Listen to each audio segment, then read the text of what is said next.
Olá, estamos aqui de volta com o programa Podcast com Você. Mais uma edição, desta vez falando do turismo. Estamos no mês de julho, mês das férias, e é muito importante e apropriado falar desse tema. Mas antes eu quero pedir para o Bobcast chamar a nossa vinheta. É com você, Bobcast.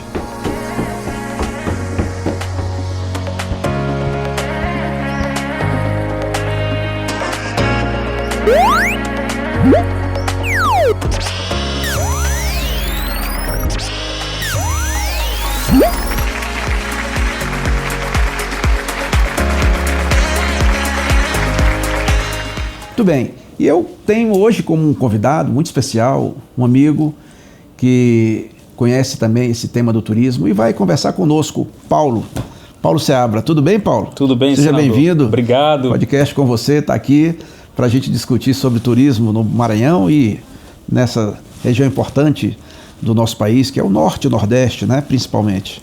Senador, eu fico pensando, o senhor falou aí que nós estamos no mês de julho, que é os meses das férias das crianças, e nós temos um monte de atividades que podem ser feitas no Maranhão, de norte a sul, desde São Luís até lá embaixo em Balsas. E o senhor, conhecedor como ninguém do Maranhão, de cada pedacinho, eu imagino que o senhor tenha muita história para contar sobre o turismo do Maranhão. E eu já vou jogar aqui a primeira. Será que os Lençóis Maranhenses seria a 8ª maravilha do mundo? Podemos dizer assim? Eu, sinceramente, Paulo, na Câmara dos Deputados, quando eu exerci o mandato de deputado federal, nós fizemos uma frente parlamentar dos Lençóis Maranhenses. E nessa frente parlamentar nós desenvolvemos muitas ações, muitas coisas. E fomos viajar pelo mundo. O objetivo era, basicamente, 2.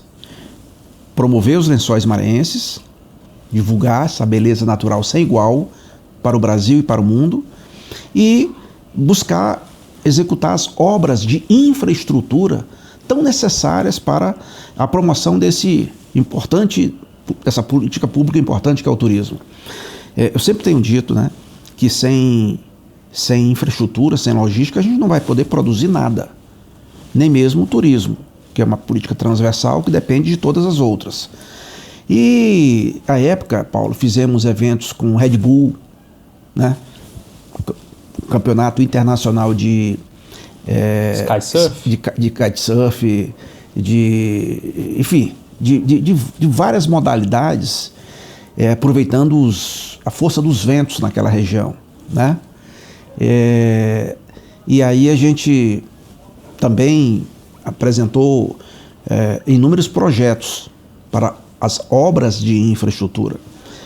Por exemplo, o mais importante, na minha opinião, é o da BR-402, que liga Barreirinhas, Paulino Neves, Tutóia, Água Doce, Araiós, faz uma nova ponte sobre o rio Parnaíba e vai até a cidade de Parnaíba. Porque o que acontece na prática? O brasileiro, sobretudo aquela região centro-sul, São Paulo, Rio, Minas, etc., ele vai subir o Nordeste, como costuma dizer. Vamos subir o Nordeste, quando é de carro. Isso. E aí ele vem subindo. Aí quando chega ali em Parnaíba, Fortaleza, vem, né? Jericoacoara, Camusim e tal. Na hora que ele chega ali em Parnaíba, para ele ir por Lençóis Maranhense, ele tem que descer lá e depois subir de novo. O turista não gosta disso. O turista gosta de comodidade. Sim. Né? Ele gosta de coisas mais objetivas, mais fáceis, até por causa do tempo. Então ele volta. Ou seja, aquilo que a gente designou de Rota das Emoções, que envolve Maranhão, Piauí e Ceará, Maranhão ficou fora da rota na prática. E por quê? Porque não tem a BR-402 para chegar até Parnaíba. E é justamente a parte mais bonita é a do Maranhão. Claro. Aqui para nós, a própria o Delta do Parnaíba, que também é uma beleza muito grande, 2/3 dele ou mais é dentro do Maranhão. É dentro do Maranhão, não é no Piauí. A gente já tem os Lençóis Maranhenses, então a gente deixa os piauienses dizer... Deixa essa canja com eles. Fica essa canja com eles. Mas o piauiense é um irmão que nós temos no Maranhão, como o o piauiense também nos tem como irmãos. Não é o rio que nos separa, o Rio Parnaíba, pelo contrário, nos une. E eu falo isso aqui como uma brincadeira, porque os Lençóis Maranhenses e o Delta do Parnaíba, eles compõem um ecossistema extraordinário, né? Muito, muito bonito. E, enfim, esse projeto da BR-402 está sendo feito. O problema, eu volto a dizer, um dos gravíssimos problemas que nós temos no Maranhão é que o Maranhão carece de obras de infraestrutura para alavancar o desenvolvimento e gerar as condições de negócio para produzir. E sempre dou um exemplo, Paulo. A menor renda per capita do Brasil é Maranhão, infelizmente. Mas dentro do Maranhão a melhor é Balsas, é a região de Balsas, porque produz alguma coisa. E só produz alguma coisa porque tem logística, que foi meu pai que fez há quase meio século atrás. Bom, então, é preciso, para poder fazer uma obra de infraestrutura, óbvio, precisa ter o projeto. Sim. Bem aí está o problema. Você não consegue fazer nem sequer a licitação de uma obra de infraestrutura se não tiver o projeto. E atualmente, por causa de tantos problemas com o meio ambiente, com o Tribunal de Contas, com o CGU, com o Ministério Público, antes do projeto, você tem que fazer um estudo de viabilidade técnica, econômica e ambiental, que a gente chama de EVTEA. Então, primeiro licita o EVTEA, demora para danar, faz isso. Depois disso feito, você faz a licitação do projeto. Então, eu quero dizer que na BR-402 já fizemos o EVTEA. Agora estamos fazendo o projeto, não é conversa. Quem duvidar, basta fazer um requerimento, pedir para algum vereador, um deputado, alguém, uma entidade, pedindo informação para o DENIT, em Brasília. Só isso. Sobre os projetos da BR-402 no Maranhão. Muito bem. Com isso, aquela região vai explodir. Vai explodir. Então é muito interessante que a gente tenha essa percepção clara, né? Sim. Eu lembro, Paulo, que a gente fez até uma sugestão. À época, a senadora Fátima Bezerra era senadora comigo. Hoje ela era governadora do Rio Grande do Norte. E eu estava propondo que a Rota das Emoções não parasse no Ceará, lá em Jericoacoara. Que continuasse. Que ela fosse até Fortaleza e de Fortaleza pegasse aquela outra banda do Ceará bacana, Canoa Quebrada e tudo, e fosse até o Rio Grande do Norte. Tem muitas belezas naturais também. Então a Rota das Emoções esticar ali.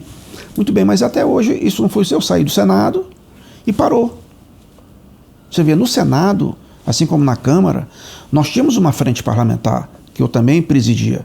Só que no Senado eu chamei de Frente Parlamentar da Rota das Emoções. E se não tiver ninguém dentro do parlamento para tocar isso, acaba que para. Não anda nada. Não anda nada, porque a frente parlamentar é para unir forças. Neste caso, nós temos em cada estado 3 senadores, né? Então nós teríamos no Maranhão 3, Piauí 3, Ceará 3. Se entra o Rio Grande do Norte, mais 3. 12. Então você consegue unir forças para até na época do orçamento, você construir dotação orçamentária, para você fazer dotação orçamentária. Projetos de interesse de impacto estadual, regional e tal. Mas, infelizmente, nós, ao sair do Senado, a gente continua trabalhando na elaboração desses importantes projetos. Que o Maranhão, repito, isso é muito triste ter que reconhecer, não tem nenhum tipo de apetite na nossa classe política por isso. Tanto que no Maranhão só tem um político que tem projeto, uma cesta de projetos. Não é ideia só, é projetos. Apresentados. Projetos. Sou eu. Que coloquei parte significativa das minhas emendas individuais, não é de bancada, para projetos. E por que ninguém tem interesse em projeto? Porque demora muito, caro demais e não dá voto. Ninguém vê. Aquilo que se diz, né? O que não dá foto, não dá voto. Não dá voto. Então não dá foto, fazer saneamento, fazer projeto. Então não vou fazer. Vou fazer alguma coisa que dê voto. E é aquela coisa do império do mediatismo, né? É muito comum nos lugares mais pobres, né? Você não fazer o que o povo precisa, você tem que fazer só o que o povo quer. Quando na verdade você tem que usar a figura do duplo planejamento. Sobretudo nos lugares mais pobres, porque quanto mais pobre, maior a distância entre o que o povo quer e o que o povo precisa.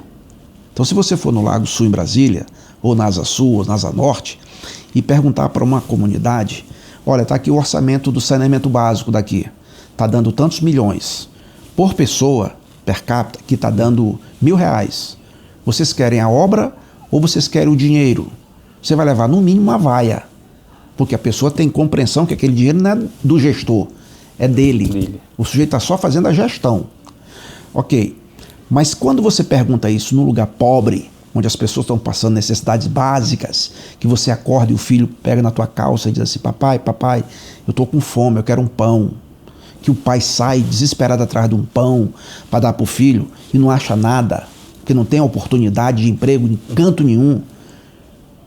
A gente entende que os projetos têm que ser de curtíssimo prazo, não é nem de curto prazo, é de curtíssimo prazo. Mas nós que estamos no exercício do mandato, que temos essa compreensão, a gente tem que ter em mente a necessidade, porque senão a população, aquele cidadão, nunca vai sair daquela situação. Ele vai ficar escravizado pela barriga o tempo todo. E é isso que eu ia dizer para o senhor. Essas comunidades nativas que tem lá na região dos Lençóis Maranhenses, muitas delas sofrendo com falta de tudo, falta de escola, falta de UBSs, unidades básicas de saúde, falta de oportunidades. O senhor chegou a elaborar um projeto de lei no Senado, apresentou esse projeto que alterava os limites do Parque dos Lençóis Maranhenses para poder dar uma oportunidade para essas comunidades. Como é que ficou isso? Eu queria que o senhor detalhasse. Então, é o projeto 465, né?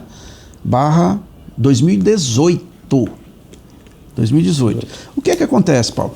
Eu fui conhecer uma ocasião Jericoacoara. Não conhecia. Meus filhos me estimularam muito para ir para lá, para conhecer. Até que eu fui com eles conhecer Jericoacoara. Eu, senador. E aí, chegando lá, eu me deparei com 3 coisas assim que eu achei muito curiosas. Uma, a cidade, não é cidade, né? É uma vila de pescador que virou uma cidadezinha, né? É uma praia.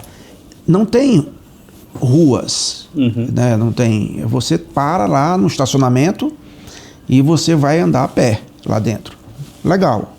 Outra coisa, não tem iluminação pública.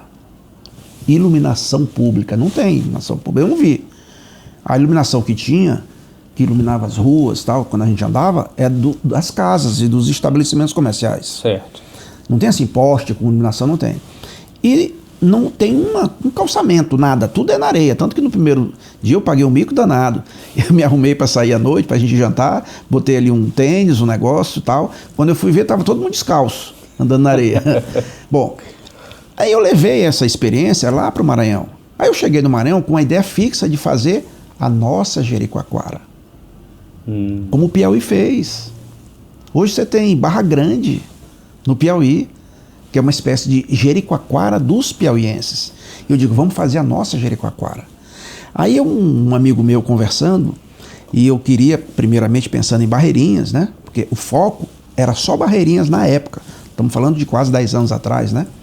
E ele disse, não, Roberto, o lugar de fazer um projeto desse é em Santo Amaro.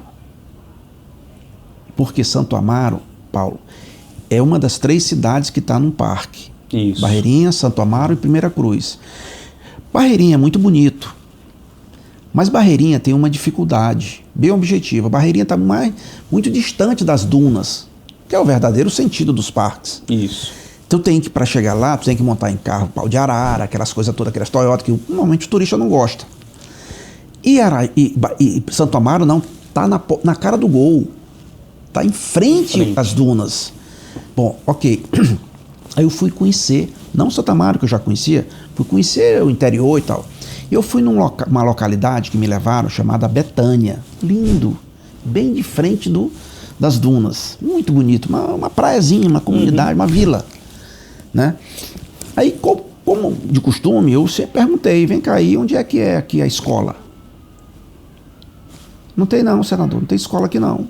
Como que não tem escola, rapaz? Tem não. Aí a gente, no primeiro momento, pensa na prefeitura, que é responsável pelo ensino básico, né? Sim. E o posto de saúde? Não tem não. Tem um barraco ali, se eu quiser conhecer, eu levo. Aí me levaram para conhecer o barraco, onde as crianças sentavam no chão, que eles chamaram de escola. Que maluquice. E eu fiquei muito indignado com aquilo. Eu voltei e disse assim, vem cá, mas eu vou tentar saber que conversa é, por que isso, né? Aí eu fui descobrindo o problema. Para a gente ter um remédio, a gente tem que ter o diagnóstico, né? Isso. Dizem que a diferença de remédio para veneno é a dose. E o que diferencia isso é exatamente o diagnóstico bem feito. Aí eu fui fazer uma pesquisa, conversar, saber e tal. O que acontece? O Parque Nacional dos Lençóis Maranhenses, quando ele foi feito, tem mais de 40 anos, ou seja, já vai caminhando para meio século de existência. Naquela época, óbvio, não tinha georreferenciamento, monitoramento de satélite, não tinha sequer GPS. Não tinha a tecnologia que tem hoje. Não tinha nada disso, né? Não existia internet, nada disso. Então você imagina como era que para fazer uma unidade de conservação, um parque nacional que é lá no Lençóis. Alguém em Brasília, que é a lei federal, algum iluminado, pegava assim um mapa e pegava uma régua e fazia assim, ó, tchan, em linhas retas, os limites do parque. Ele não tem noção se há uma nascente aqui que precisa ser protegida, que ficou fora, ou se tem uma comunidade que ficou dentro que não era necessário ficar dentro. Porque ele não faz tirando as bordas da unidade de conservação, como é hoje, como é feito hoje. E aí, aquelas pessoas que estão morando lá há séculos, naquele lugar, de repente entra na vida deles uma espécie de cerca virtual, que é o limite. E aí ele fica como que num curral. Qual a diferença para o gado? É que o gado você bota comida e bebida para ele. E ninguém dá comida e bebida para aquele cidadão maranhense que mora lá dentro do parque. Ninguém. E aí ele não sabe do que está acontecendo. Bom, aí você precisa fazer o quê? Você precisa fazer um estudo técnico, e quem faz isso no Brasil é o ICMBio, que é quem administra os parques nacionais, as unidades de conservação, são mais de 330 no Brasil. Isso é uma área muito grande, é quase 10% do território nacional. Nós estamos falando de quase 1 milhão de quilômetros quadrados, né? O Parque Nacional dos Lençóis Maranhenses é só um deles.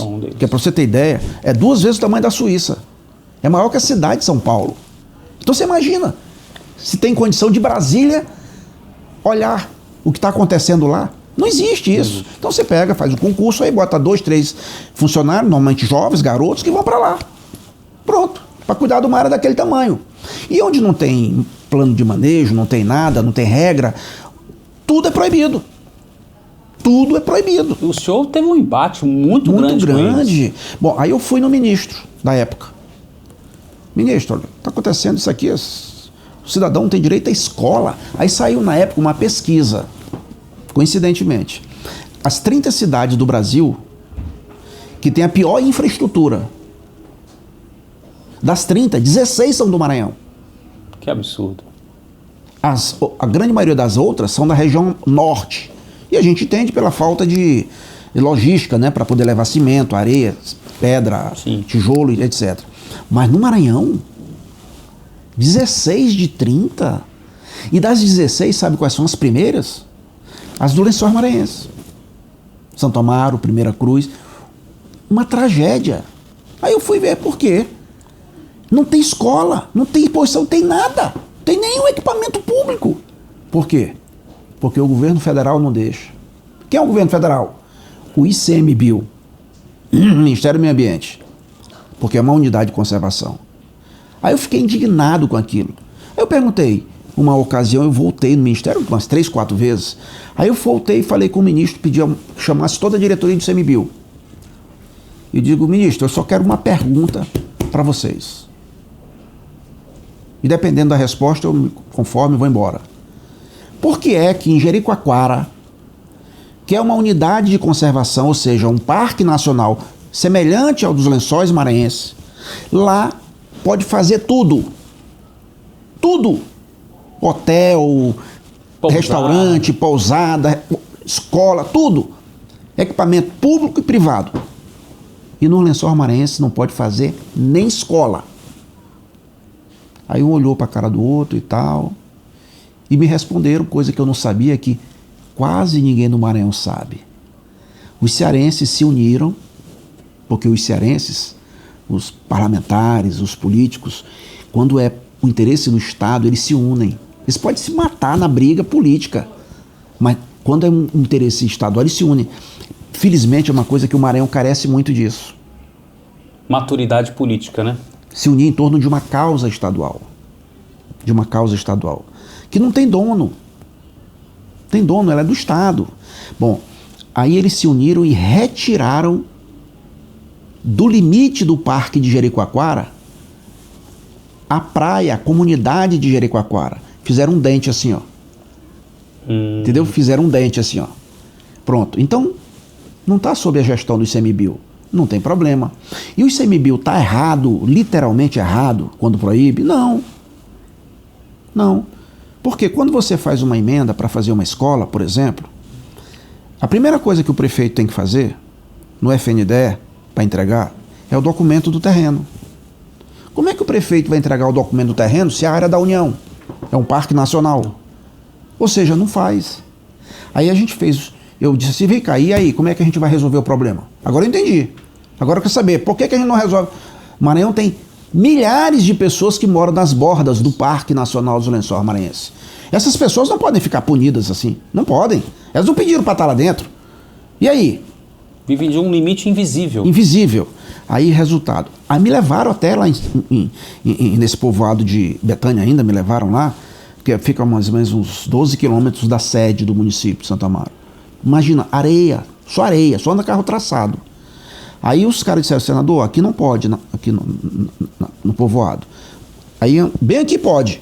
Tem uma estaca lá, um marco de cimento. E vem cá, mas como é que as crianças vêm estudar aqui andando? Não tem cabimento, rapaz. Um calor desse aqui não tem cabimento. Não, o ICMBio não deixa, só pode fazer daqui para frente. Isso é uma loucura. Bom, aí nós então questionamos o ministro e o ICMBio, eles entenderam o problema, eu entendi o problema e procuramos o remédio. Então qual era o remédio? Eles, o ICMBio nacional foi que me disse, não fui eu, é fazer a mesma coisa que foi feito em Jericoacoara. E a gente concorda. É fazer a atualização dos limites. Usar a tecnologia para fazer o novo mapa com a retirada das bordas. E essas bordas, essas áreas que vão sair, umas vão sair e outras vão entrar. Por quê? Porque como é duna, elas se movem. Por isso que não tem problema de você sentar em cima, meio-dia, deitar. Você não faz isso no deserto Saara. Elas se movem.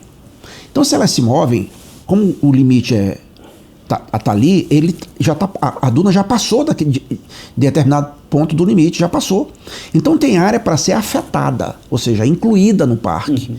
E tem área para ser desafetada, ou seja, excluída do parque. O que é o ponto X da questão do meio ambiente? Primeiro, quem é que tem que estar no centro do meio ambiente da discussão? É o ser humano. As pessoas. Não é isso? Isso. Bom, e qual é o desafio? O desafio é você conciliar a produção com a proteção. Pronto, conciliar a produção com a proteção. Mas para você produzir, você teria que tirar ali algumas áreas para poder fazer restaurante, bar, hotel, pousadas, etc, etc, etc. Você não pode fazer escola, você imagina se pode fazer isso. E, para proteger, você tem que incluir as áreas que estão fora. Estão fora, muitas áreas estão fora. Aí você percebe o seguinte, eu disse, vem cá, como é que eu vou fazer esse projeto? Que eu não tenho dados, eu não tenho condição de... Ele disse, senador, nós fazemos, o ICMBio, nós temos todo o georreferenciamento, todo. E a gente sabe onde é que tem que entrar e onde é que tem que sair. e a gente entrega para o senhor. O senhor apresenta no Senado. Digo, não, por que vocês não apresentam? Não, porque a gente não aceita que senão todo parlamentar do Brasil vai querer fazer uma emenda para tirar mexer nos seus parques, e a gente não aceita. Faça só do Lençóis Maranhenses. Aí eles até me disseram à época que tinha lá no Senado um funcionário da consultoria do Senado, que era do ICMBio, que passou no concurso. Pediram para eu apresentar, para eu disponibilizar. Ok, eles entravam com o conteúdo e esse aqui entrava com a forma. Eu só fiz assinar. Perfeito. Nada mais que isso. Tem dezenas de páginas o projeto. Mas uma página só que é o projeto de lei. O resto é georreferenciamento, medidas, né?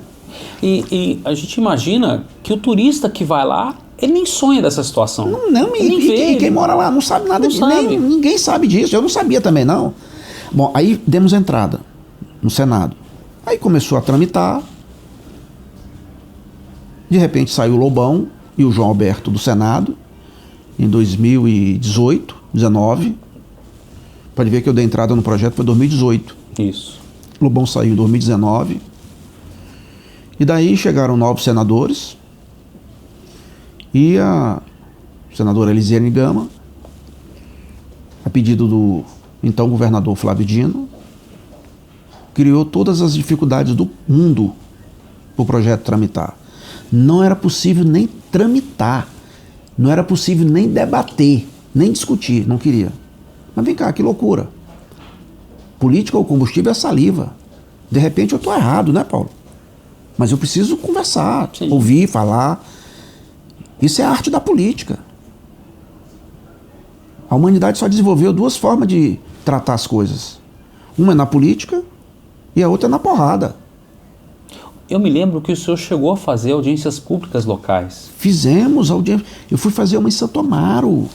Cheio, pessoal interessado. Botaram gente de São Luís, vários ônibus, para me hostilizar, para me agredir. Mas saíram de lá aplaudindo o senhor, porque depois que entenderam o que o projeto... Paulo, eu acho até que não. Naquele momento lá, acho até que não. Não tinha luz. Por mais que eu mostrasse na tela e tal. Claro que tinha uma turma de umas 40 pessoas, baderneiros, que foram com essa finalidade. Foram pagos para isso. Entendeu? E tinha umas 200, 300 pessoas que são de lá. Interessados. E aí eu sempre digo uma coisa. Na democracia, quem elege é a maioria. Mas normalmente quem governa, quem decide, é a minoria. Isso é muito triste. Por quê? Porque a minoria é organizada e barulhenta. E a maioria é desorganizada e silenciosa. Aí que o político tem que ter altruísmo de fazer não só aquilo que o povo quer, mas o que o povo precisa, porque ele tem informações importantes que aquele cidadão lá não tem. Ele tem que fazer o que o povo precisa. São as duas coisas. São as duas coisas simultaneamente. O que o povo quer, tipo assim, Bolsa Família. Importantíssimo, o povo quer. É como se fosse assim o peixe. O peixe. E o que o povo precisa. O que é isso? Criar as condições para que ele amanhã possa ter uma porta de saída com seu empreendedorismo, seu emprego e trabalhar.